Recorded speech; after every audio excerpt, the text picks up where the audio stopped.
So as you have been in the role of CEO, I believe you press pause on I did. bringing Yeah. new franchisees in. Walk through that thought Yeah. process. And then how did it impact your existing franchisees, knowing that expansion was going to stop for a while? What Yeah. other impacts were there to the existing base?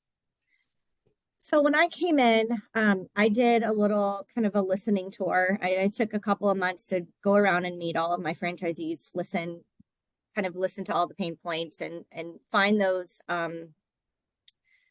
common themes. So, profitability, growth, systems. There's a lot of, it wasn't the good news is that I was hearing this. It was almost like deja vu. Every conversation was exactly the same, which actually made my job a lot easier. It was like, okay, like loud and clear what we need to do here.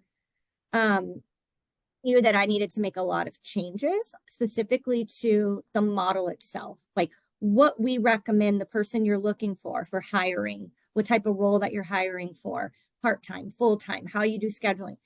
I did not want to bring new franchisees in, train them on the existing systems, and then 3 months later have to say, hold on, forget about everything you just learned. We're going to start over because I That makes knew sense. we were going to make changes and change is really hard. And I rather, let everyone come in, new franchisees come in with the fresh new operations.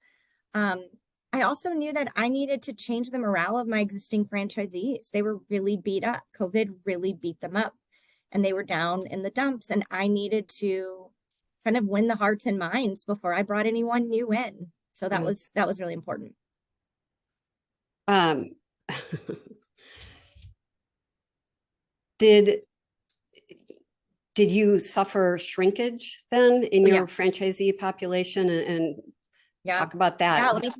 Yeah. I mean, at the end of the day, most of the franchisees were not managing their cash flow.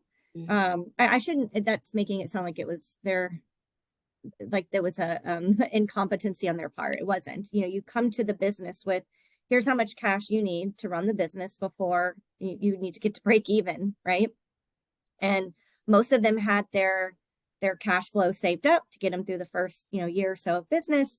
Well, then COVID hits, there's no customers. Well, then now you get customers back, but you can't find staff. Now you have staff and they're twice the cost as they were. Folks were out of cash. So there was a lot of shrinkage because there was a lot of franchisees that did not hit break even before their cash ran out. And there was just nothing I couldn't change. I could change all the operations and make all the great new things, but that's not going to change the fact that a lot of them were out of cash. Yeah. And that's the number one reason why small businesses close and they don't make it past the 1 year mark is you don't hit break even before you run out of cash. So I did have a lot of shrinkage. There was quite a bit before I got here, and there were some lingering the first 6 months or so after I was here.